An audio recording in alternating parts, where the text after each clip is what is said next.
Having exercise in your toolkit is so important for helping to improve your academic performance. Yes, you are a busy student, but you can make time, you can balance school and fitness, and I think this is one of the most important things that you'll learn from your degree.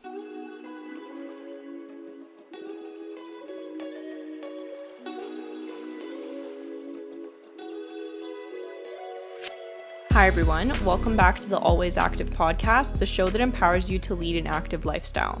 I'm your host Katie, and in this episode, I'll be sharing how to balance school and fitness as a busy student. I'll be providing mindset shifts and practical tips that you can start applying today. The reason I'm sharing this episode now is because it is back to school season.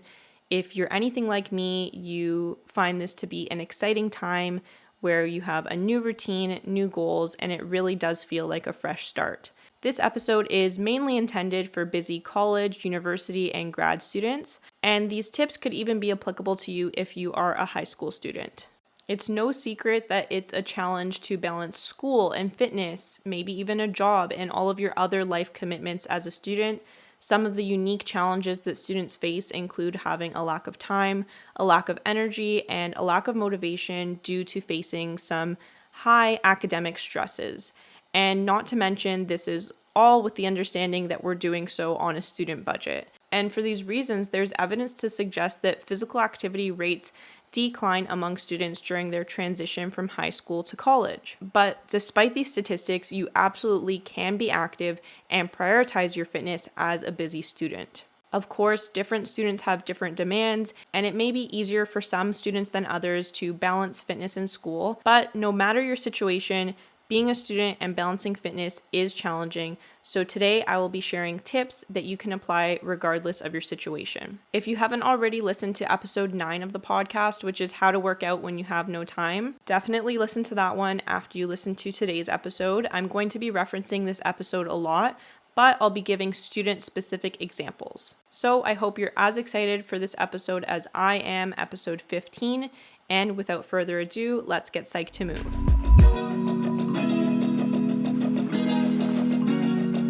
To kick things off today, I'm going to share something that I usually like to share at the beginning of many episodes, and that is the benefits of exercise. But today I'll specifically be sharing benefits of exercise for students. It is so important to prioritize fitness as a student, and there are many benefits that are particularly valuable for students. The first one being that exercise helps to improve your cognition, focus, and concentration, which is likely associated with improved academic performance. And I will absolutely vouch for this. I personally believe that in many cases, regular exercise can actually be even more valuable for your academic performance than studying. Of course, don't neglect studying and just prioritize exercise.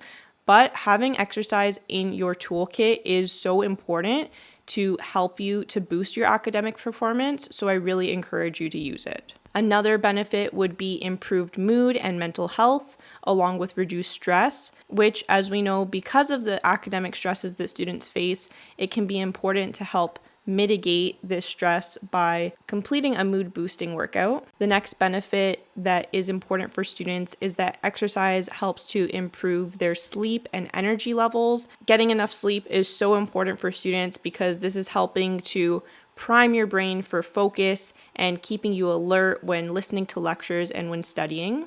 Exercise also helps with improving your weight management. We know that starting college is often associated with some level of weight gain. So if you are exercising regularly as a student, this will help you to avoid this weight gain if you are in a position where maintaining your current weight would be ideal for your health. And another benefit for students is that there are lots of on-campus opportunities to exercise, which will often provide opportunities for you to make friends. So you can meet like-minded friends who also prioritize their fitness. And this is actually how I met one of my best friends. We met in a phys ed class on the very first day of school, and it was a yoga class, and we really bonded over yoga, and we ended up signing up for a yoga membership together years later.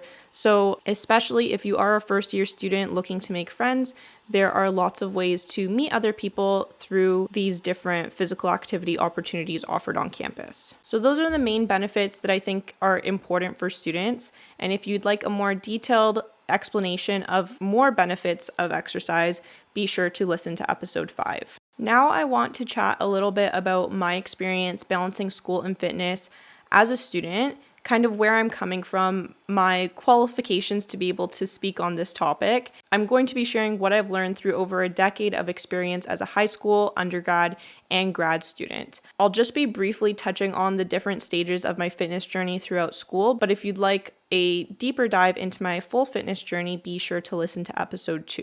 Rewinding back to high school, during that time I was a competitive soccer player, and I pretty much dedicated all of my time to school and soccer. And I remember on Tumblr at the time, if you were on the soccer girl side of Tumblr, there was a quote going around that said, "I can't, I have soccer," which was definitely a default response of mine. I had to miss out on a lot of other things like social opportunities because I was so focused on my studies and on my sport at the time.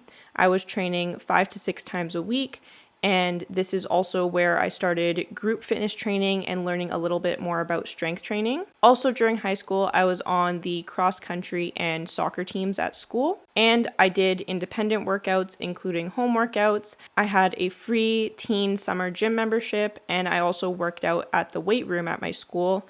And I took phys ed classes both in grade 9, which was required, and I also took one in grade 11, just as a fun elective course. Moving on to my undergrad, this marked my retirement from competitive soccer, and so at this point I needed to start taking more personal responsibility for my fitness. I learned about the benefits of exercise through my kin courses because this is when I started my kin degree, and this really motivated me to want to prioritize my fitness now that it was in my personal control. And so some things that I did to stay active, I got a gym membership at my school. I had to take phys ed courses as part of my kin degree, so a total of 8 courses across the 4 years. I also got involved in some intramural sports like soccer, futsal, and basketball, and I continued doing home workouts during this time as well. And now, present day, I am a grad student. I've completed my master's and I'm currently a PhD student, so I have 4 years of experience as a grad student now. And I can't believe I'm entering my 5th year of grad school as of this week. That is mind-boggling to me. And the things that I do to work out today, I like going to the gym, doing home workouts. I have a yoga membership. I like going for regular walks. I prioritize mobility and stretching in my routine.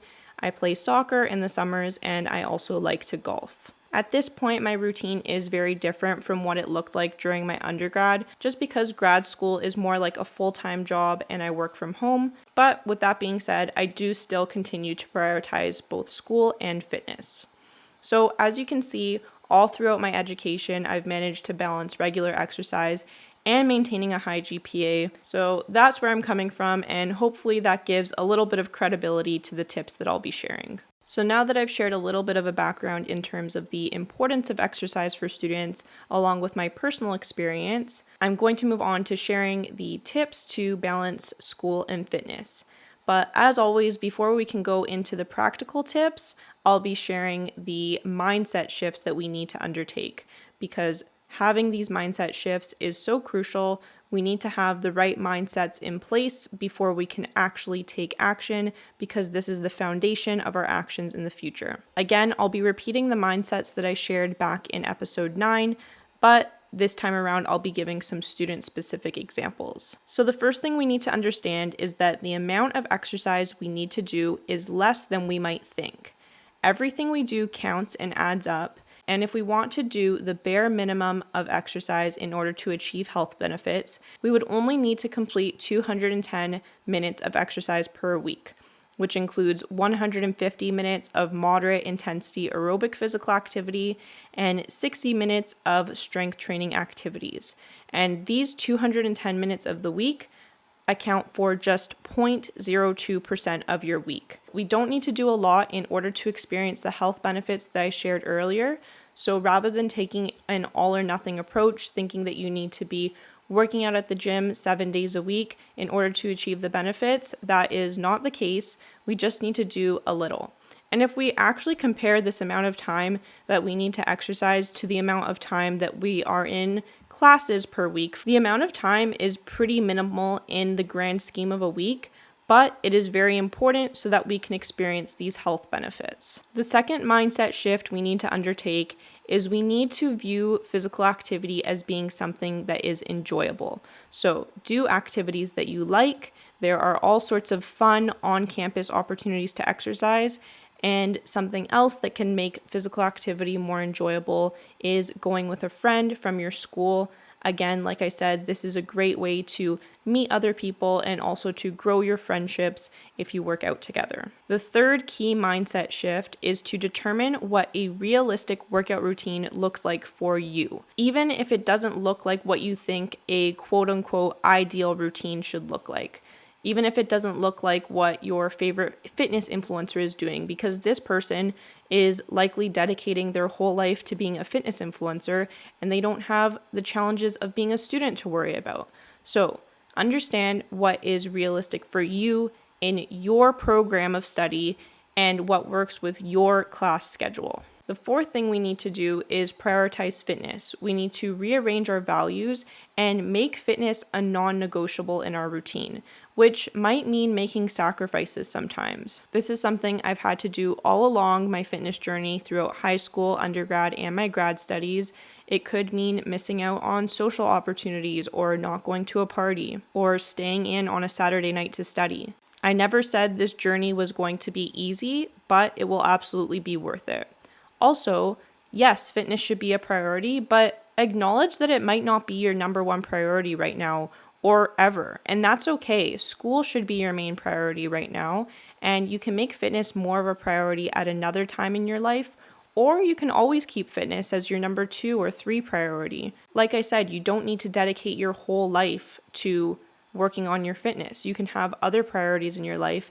Keep fitness up there because you should be dedicating at least 210 minutes a week for those health benefits, but it doesn't need to be your whole life. And then the fifth mindset shift, this is that tough love mindset shift, but it is to stop making excuses. Yes, you are a busy student, but you are not the only busy student, and many other students are making time to exercise. So you can make time, you can balance school and fitness in most cases. Of course, there are exceptions, but in most cases, you can make time.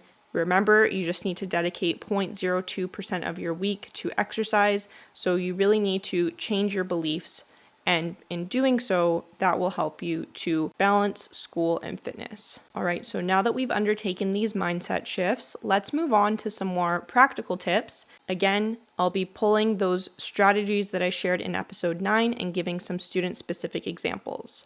So the first tip is to schedule your workouts. Really get organized and establish realistic goals for how much time you can dedicate to your workouts. Take some time to establish what an ideal weekly routine would look like for you and align this with your class schedule.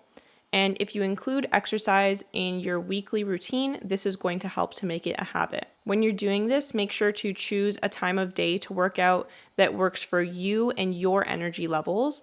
This might mean going before class if you are a morning workout person, or it might mean going after class if you prefer to do your workouts in the evening. But I will say a pro tip is to go before class starts early in the morning. Otherwise, the school gym gets pretty busy as the day goes on. When you're planning out your ideal weekly routine, you should use planning tools that work for you, whether it's using a digital or physical calendar, whether it's using a physical to-do list or the reminders app in your phone.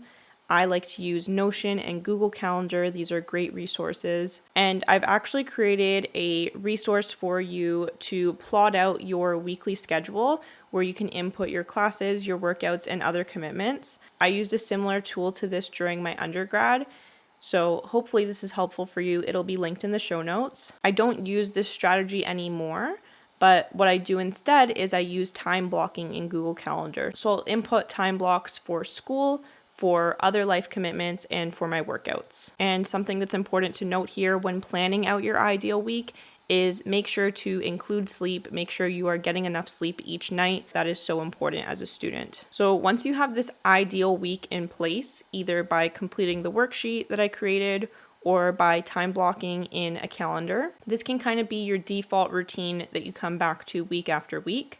But something that I recommend is that at the beginning of each week, so maybe on the weekend or on a Monday, plan out your upcoming week based on any tests and assignments you have coming up or any social commitments you have coming up, and rearrange your workouts as necessary to make sure that you are going into the week and knowing that you're going to hit the workouts that you want to complete. Also, make sure to prepare some backup plans in case something comes up and you aren't able to do the workout you scheduled on Monday, for example. Have a backup plan to do this on Saturday, or have a backup plan to do a home workout instead of doing a gym workout. Something else to consider here when thinking about planning is to look at the big picture over the course of a term and plot out your deadlines for the whole term. And in doing this, you'll see what will be busier seasons. So likely midterm season and final exam season. That's when you're going to be having lots of deadlines, lots of tests and exams all at the same time. So consider reducing your workouts during these times.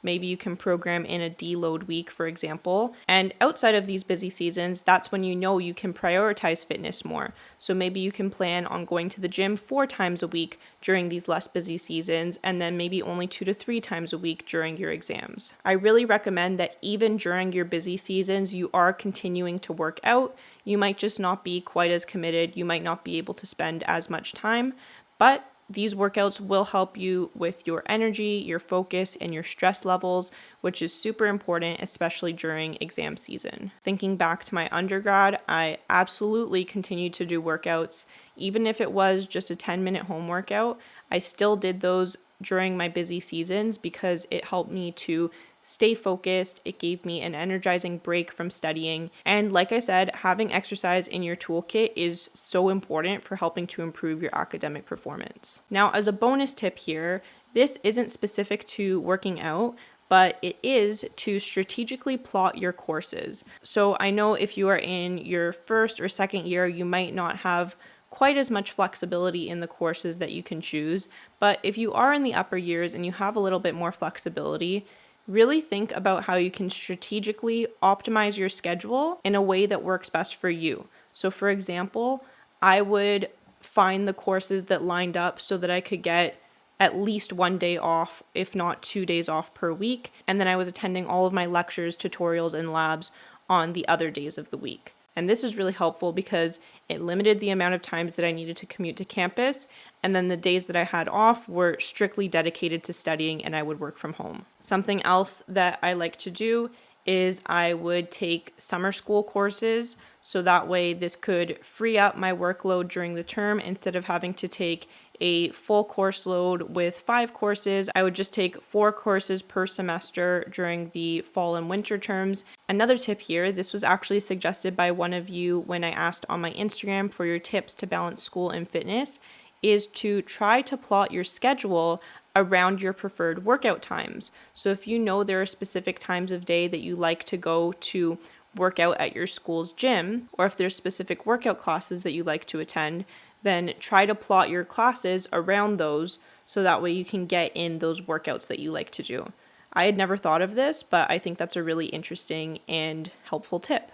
And then as a bonus tip, I would suggest that when choosing your courses, if you have the flexibility to do so, consider taking some kinesiology electives to educate yourself more about health and fitness if this is something that is interesting to you. So all in all, this tip will just help you to be more strategic with plotting out your schedule as a student, which then can help to free up some more time for you to be able to prioritize your workouts.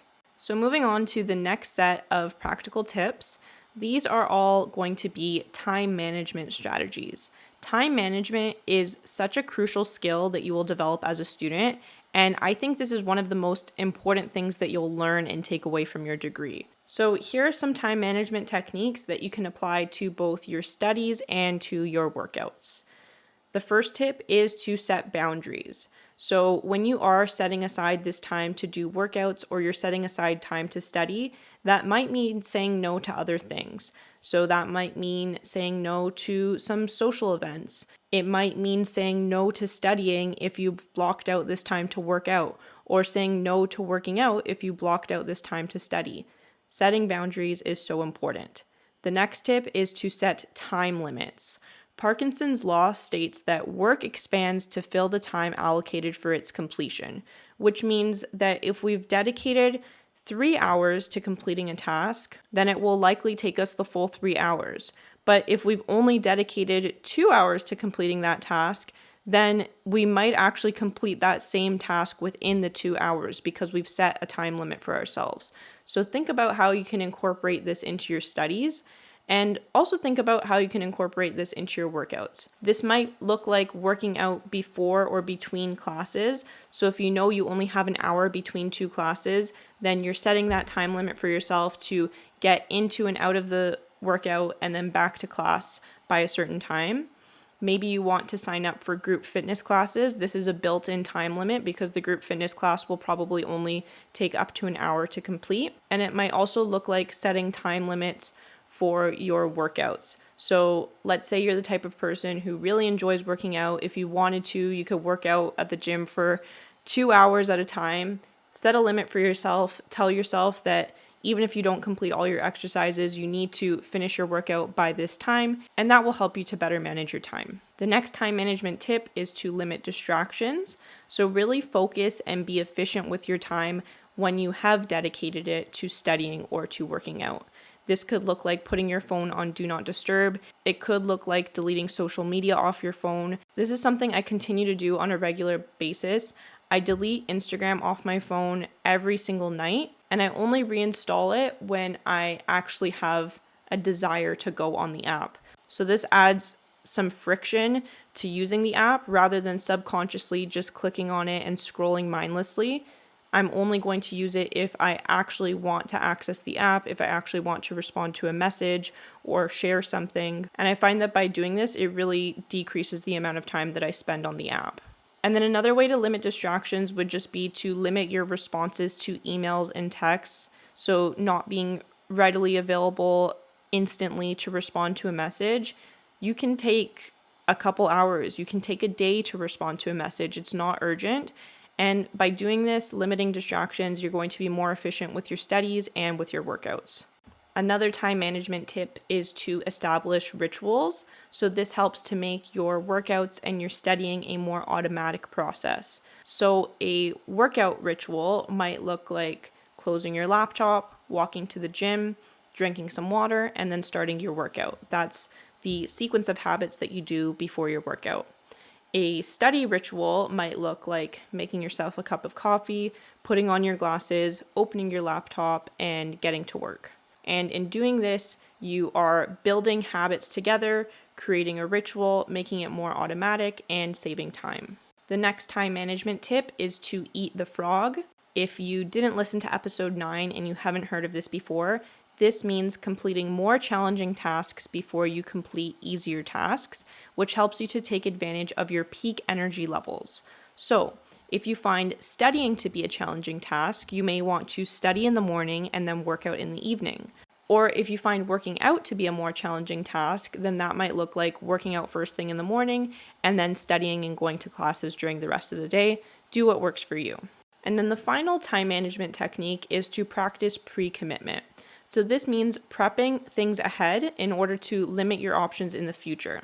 So for example, when it comes to your workouts, this could look like choosing your workout ahead of time, booking a class, laying out your workout gear the night before, wearing your active wear to class, so that way as soon as your class is done, you can go straight to the gym without needing to change, and packing your gym bag, so that way you have all of your gym belongings all in one place ready to go. And then pre-commitment when it comes to studying could look like planning the chapters that you're going to review the night before. It could look like booking a study room for yourself, so that way you know that during that time you are committed to studying.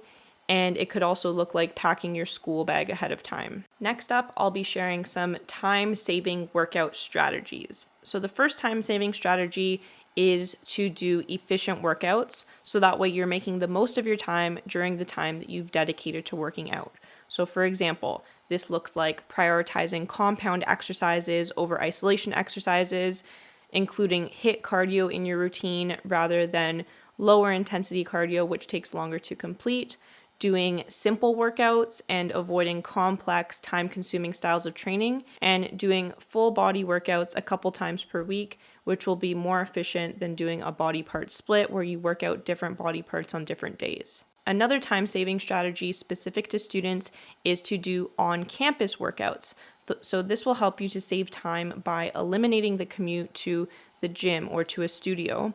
There are lots of opportunities on campus. Since you're already there, you might as well take advantage of them. So for example, you could sign up for a gym or fitness center membership at your school. These are usually free or low cost, and they might actually be pretty good. And a tip that I have here is to rent a locker. This is something that I did all 4 years of my undergrad, and this was helpful because I was able to store my belongings in a locker and I didn't have to bring so many things with me to the gym and back. Other opportunities for on-campus workouts could include joining a varsity or intramural sport league or a tournament, signing up for group fitness classes at your school, attending events offered through different clubs or through your program, which includes some sort of physical activity element. And then another tip, like I mentioned earlier, I had to take phys ed classes all throughout my degree. This was a requirement for kin students, but these classes were also open to non-kin students. So even if you are not in the kinesiology program, you might be able to sign up for these classes for free, which can help you to learn new skills if there is a specific type of physical activity that you're interested in learning more about,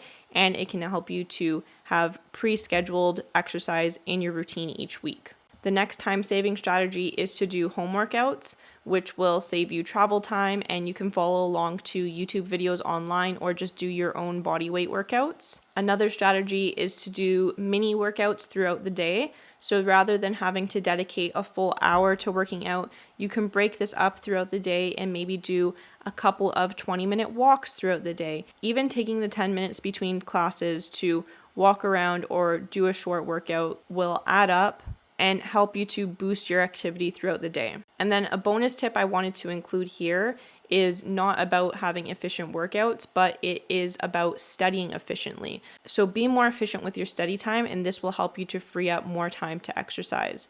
So I would encourage you to do some research and look into efficient study strategies.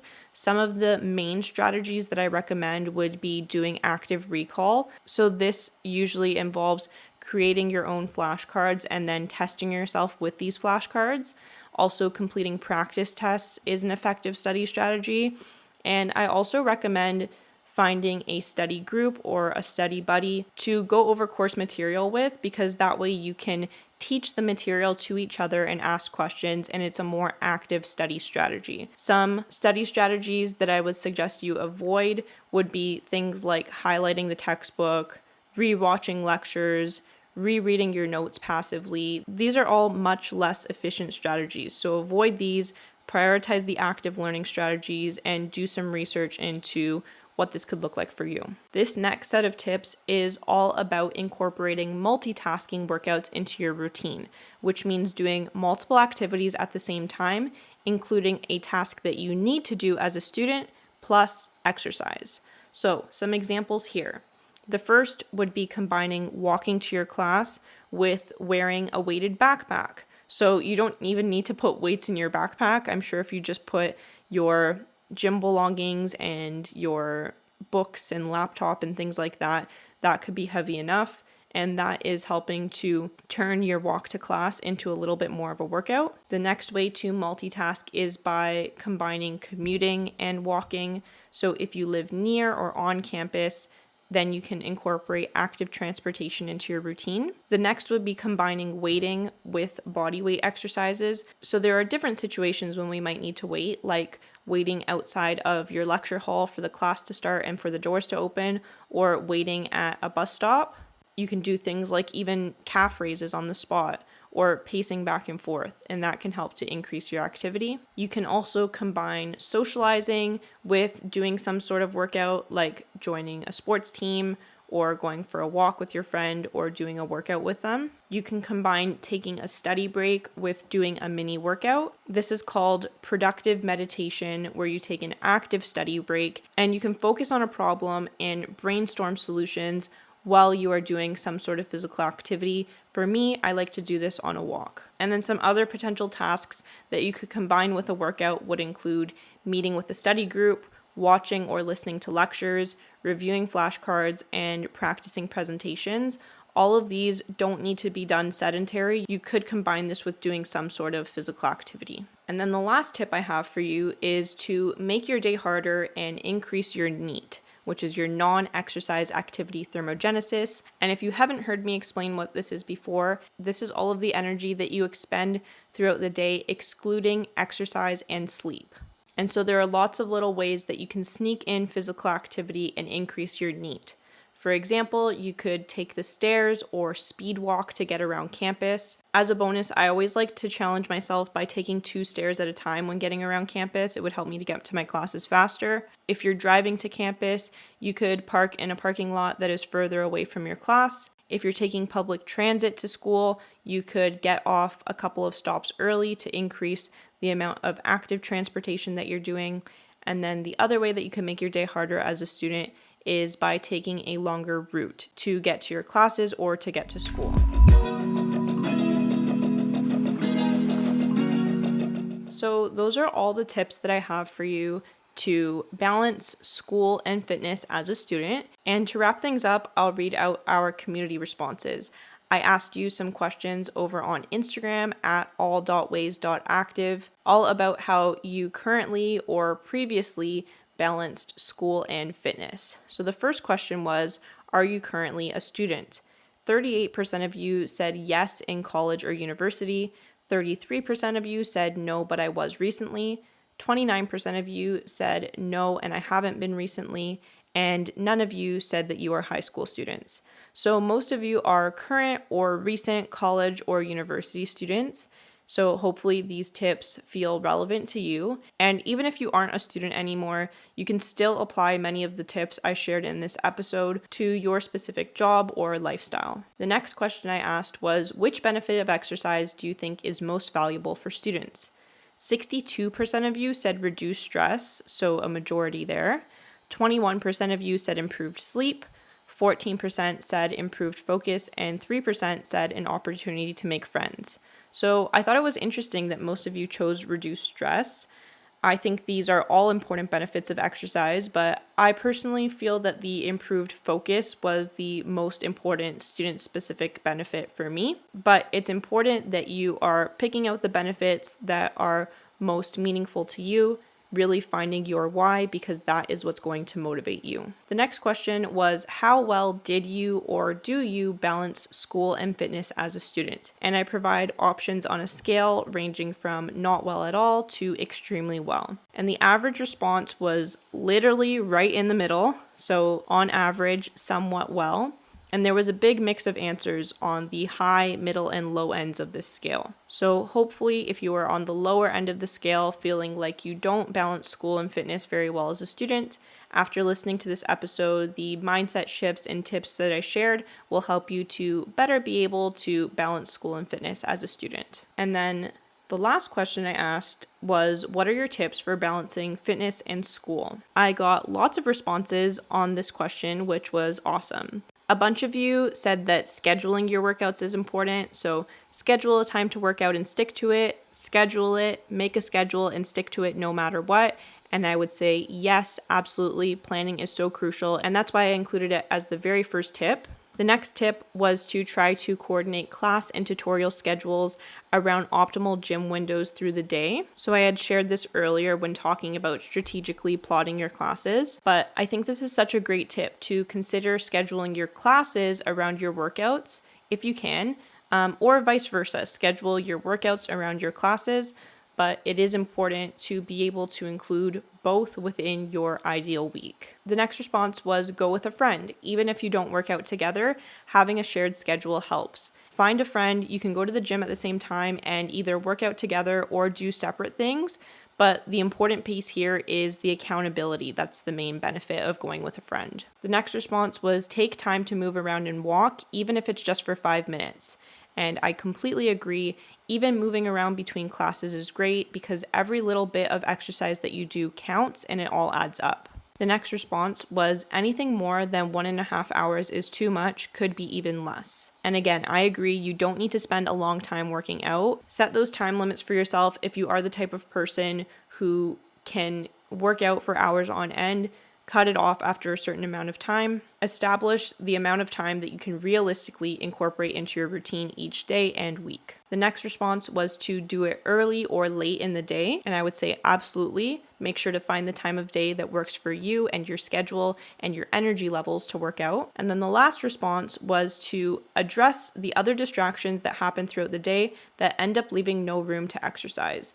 And I totally agree. This is such an underrated but important tip. It's so important that we eliminate, for the most part, these distractions like social media, like watching TV, in order to make time to prioritize what actually matters to us. So thank you for all these awesome responses. I really enjoyed reading your tips and strategies that you use to balance school and fitness. And I'm really glad that I decided to combine my podcast and personal Instagram together because many of you seem to like engaging with these questions. For all the students listening, I hope you have the best back to school season. You are absolutely going to crush it this term, both with your fitness and with your grades. And I hope you found the tips that I shared helpful for you to be able to balance school and fitness as a student. Just a quick little update. I mentioned in my last episode that I was combining my Instagram accounts together onto the Katie Active account, but I've switched this handle back to the @all.ways.active Instagram. I was able to reclaim that username. So now everything will be streamlined and simplified. I will have the same handle across all platforms. And again, I'll just have that one account for both my personal and my podcast Instagram. So thank you for being here. Thank you for listening. Let me know what you'd like to hear next. I'm always open to suggestions for topics that you would like me to talk about on the podcast. And if you stuck around to this point, I would be really grateful if you could please leave a 5-star review on whatever platform you are listening. And I will see you in the next episode. Bye, everyone. Thank you for listening to today's episode of the Always Active podcast. Remember to subscribe to this podcast, and I would be grateful if you could please leave a review. Also, be sure to follow the podcast on Instagram @all.ways.active so that your responses can be featured in future episodes. See you next time.